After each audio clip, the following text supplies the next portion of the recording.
നമസ്കാരം. സമൂഹ മാധ്യമങ്ങളിൽ നന്ദഗോവിന്ദം ഭജൻസിനെതിരായി നടക്കുന്ന ആക്ഷേപങ്ങൾ, അത് നിങ്ങളുടെ അഭിപ്രായത്തിൽ ശരിയാണോ തെറ്റാണോ എന്ന് ചോദിച്ചാൽ പലർക്കും ഒറ്റയടിക്കൊരു മറുപടി പറയാൻ പറ്റില്ലായിരിക്കും. എന്നാൽ അത് വിലയിരുത്തേണ്ട, ചിന്തിക്കേണ്ട ഒരു വിഷയം തന്നെയാണ്. ഞാനൊരു ഹിന്ദുമത വിശ്വാസിയല്ല, മറിച്ച് ഉറച്ച ക്രൈസ്തവ വിശ്വാസിയാണ്.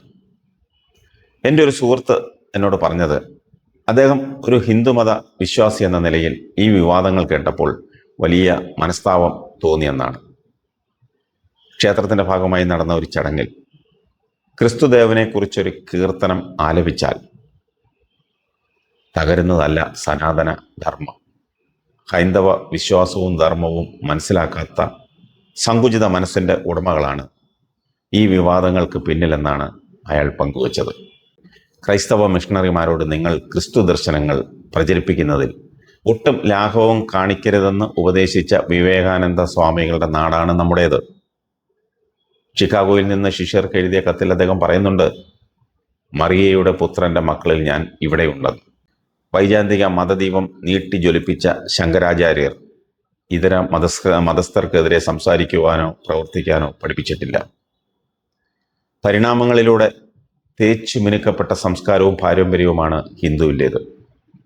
നാശമില്ലാത്ത ഈ ധർമ്മം മറ്റൊന്നിനും എതിരല്ല. അതിനെ നശിപ്പിക്കുവാനും ആരാലും സാധിക്കുകയുമില്ല. ഇന്ത്യയുടെ പ്രധാനമന്ത്രി ക്രിസ്മസ് ദിനത്തിൽ ഡൽഹിയിലെ പള്ളിയിലെത്തി പ്രാർത്ഥനയിൽ പങ്കുചേർന്നപ്പോഴും അൾത്താരയുടെ മുന്നിൽ തൊഴുതു നിന്ന് പ്രാർത്ഥിച്ചപ്പോഴും ഹിന്ദുവിൻ്റെ വികാരം വ്രണപ്പെട്ടില്ല. ക്രിസ്തുമതത്തിന് ഒരു പോറൽ പോലും ഏറ്റില്ല. എത്രയോ ക്ഷേത്രങ്ങളിലെ ഉത്സവ ചടങ്ങുകൾ പാരമ്പര്യമായി ക്രൈസ്തവ മുസ്ലിം പള്ളികളുമായി ചേർന്നു നിൽക്കുന്നു. അവിടെയൊന്നും മതങ്ങൾക്ക് അപായം സംഭവിച്ചില്ല, വിശ്വാസങ്ങൾ തകർന്നില്ല. എത്രയോ ക്ഷേത്രങ്ങളിൽ വൈദികർ കീർത്തനം ആലപിച്ചിട്ടുണ്ട്, ഈശ്വരന്മാർ കോപിച്ചില്ല. എത്രയോ ഹൈന്ദവർ പള്ളികളിൽ പ്രസംഗിച്ചിട്ടുണ്ട്, കീർത്തനം പാടിയിട്ടുണ്ട്, ഗാനമേള നടത്തിയിട്ടുണ്ട്. എത്രയോ വൈദികരും തിരുമേനിമാരുമൊക്കെ ദേവാലയത്തിൽ ഭാഗവതത്തിലെ കഥകളും ശ്ലോകങ്ങളും ഉദ്ധരിച്ച് ക്രിസ്തുമത വിശ്വാസികളോട് ജീവിതോപദേശം പറഞ്ഞു കൊടുക്കുന്നത് സർവ്വസാധാരണമാണ്. എന്നെ അത്ഭുതപ്പെടുത്തിയ മറ്റൊരു കാര്യമുണ്ട്. യേശുദാസിന്റെ ശബ്ദത്തിൽ ഹരിവരാസനം, അത് കേട്ടാൽ അയ്യപ്പന് ഉറങ്ങാൻ പറ്റുമെങ്കിൽ നന്ദഗോവിന്ദൻ ക്രിസ്ത്യൻ ഭജന അത് പാടിയാൽ ഒരു ദൈവത്തിനും ഉറക്കം നഷ്ടപ്പെടില്ല, കുത്തിത്തിരിപ്പുകാരെ എന്ന് ആരോ ഫേസ്ബുക്കിൽ കുറിച്ചപ്പോൾ അതിനിടയിൽ മുൻ DGP TP സെൻകുമാർ കമൻ്റ് ചെയ്തത് അത് പള്ളിയിൽ പാടിയാൽ മതിയെന്നാണ്. ഇതുപോലെ ഒറ്റപ്പെട്ട മതഭ്രാന്തന്മാർ എല്ലാ മതത്തിലുമുണ്ട്. പക്ഷേ എല്ലാ മതങ്ങളും പഠിപ്പിക്കുന്നത് സ്നേഹമാണ്, വെറുപ്പല്ല. ക്ഷേത്രങ്ങളിലെ നിവേദ്യത്തിന് കൊണ്ടുവരുന്ന പാലും പൂവും അരിയും ശർക്കരയും എണ്ണയും കർപ്പൂരവും നാളികേരവും അടക്കമുള്ള സാധനങ്ങൾ ആരുടെ തൊടിയിൽ നിന്നാണെന്നും ആരുടെ സ്ഥാപനത്തിൽ നിന്നാണെന്നും ഒന്നും നമുക്കറിയില്ല. അമ്പലവളപ്പിന് വെളിയിലായിരുന്നു ഈ പരിപാടി നടത്തിയതെന്നാണ് കമ്മിറ്റിക്കാർ പോലും പറയുന്നത്. തന്നെയുമല്ല, ആ കലാകാരൻ അവിടെ ഉണ്ടായിരുന്ന സദസ്സിനോട് അനുവാദം ചോദിക്കുന്നതും നമുക്ക് കേൾക്കുകയും കാണുകയും ചെയ്യാം. വെള്ളപ്പൊക്കം വന്നപ്പോൾ, ഉരുൾപൊട്ടലുണ്ടായപ്പോൾ പള്ളികൾക്കുള്ളിലും അമ്പലവളപ്പിലും അഭയം തേടിയവരോട് ആരെങ്കിലും മതം തിരക്കിയോ എന്നറിയില്ല. അവയവ ദാനങ്ങളിൽ, രക്തദാനങ്ങളിൽ ആരും മതം തിരക്കാറില്ല, ജാതി ചോദിക്കാറില്ല. പ്രബുദ്ധരെന്ന് അഹങ്കരിക്കുന്ന മലയാളിയുടെ പ്രബുദ്ധത അറിയാൻ ഇത്തരം വിഷയങ്ങളിൽ സമൂഹ മാധ്യമങ്ങളിൽ പ്രതികരിക്കുന്നവരുടെ മതം നോക്കി പുലഫ്യം വിളിക്കുന്നവരെ നോക്കിയാൽ മാത്രം മതി. ഇന്നലകളെ മറക്കുന്ന പക്ക അവസരവാദികളും കവണ നാട്യക്കാരുമാണ് നമ്മളെന്ന് വീണ്ടും വീണ്ടും തെളിയിക്കുന്നു. 975 ക്രൈസ്തവനായ യേശുദാസ് സാക്ഷാൽ ശബരിമല അയ്യപ്പനെ പാടി ഉറക്കുന്ന ഹരിവരാസനം എന്ന മനോഹരമായ ഗാനം പാടിയത്. 51 വർഷങ്ങൾക്കിപ്പുറവും ഇന്നും ശബരിമല നട അടയ്ക്കുമ്പോൾ കേൾക്കുന്നതും അതേ ഈരടികൾ തന്നെ. അക്കാലത്ത് വിഷം ചീറ്റുന്ന വർഗീയവാദികൾ ഇല്ലാതിരുന്ന കാലം, മറ്റുള്ളവന്റെ വിശ്വാസങ്ങളെ ആദരിച്ചിരുന്ന കാലം,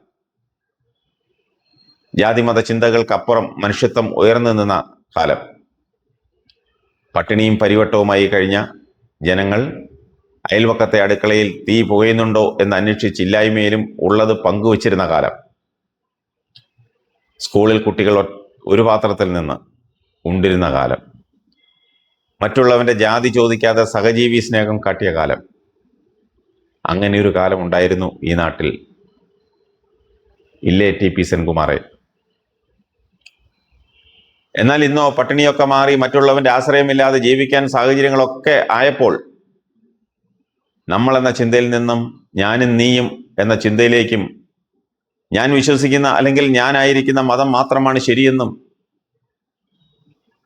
തന്റെ മതത്തിന് വേണ്ടി കൊല്ലാനും കൊല്ലിക്കാനും മരിക്കാനും ഒക്കെ മനുഷ്യൻ തയ്യാറാകുന്നു. വിദ്വേഷവും വെറുപ്പും പരസ്യമായി പറയുവാനും കുറിക്കുവാനും മനുഷ്യന് ഒരു മടിയുമില്ലാതായി. ഇത് മുൻകൂട്ടി കണ്ടുകൊണ്ടായിരിക്കണം 1972 സാക്ഷാൽ വയലാർ രാമവർമ്മ ഇങ്ങനെ കുറിച്ചത്: ഹിന്ദുവായി, മുസൽമാനായി, ക്രിസ്ത്യാനിയായി, നമ്മളെ കണ്ടാൽ അറിയാതായി, ലോകം ഭ്രാന്താലയമായി, ആയിരം മാനവ ഹൃദയങ്ങൾ ആയുധപ്പുരകളായി, ദൈവം തെരുവിൽ മരിക്കുന്നു, ചെകുത്താൻ ചിരിക്കുന്നു. TP സെൻകുമാറിനെ ഞാൻ ഇങ്ങനെയൊന്നുമല്ല കണ്ടിരുന്നതും. സർവീസിലിരിക്കുന്ന കാലത്തെ അദ്ദേഹത്തെ അടുത്തറിയാൻ എനിക്ക് സാധിച്ചിട്ടുണ്ട്.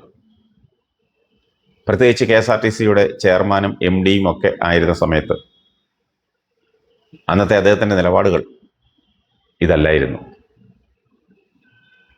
ഇന്നിപ്പോൾ അദ്ദേഹത്തിൻ്റെ നിലപാടുകൾ കാണുമ്പോൾ പുച്ഛം തോന്നുന്നു, പറയാതിരിക്കാൻ നിവൃത്തിയില്ല.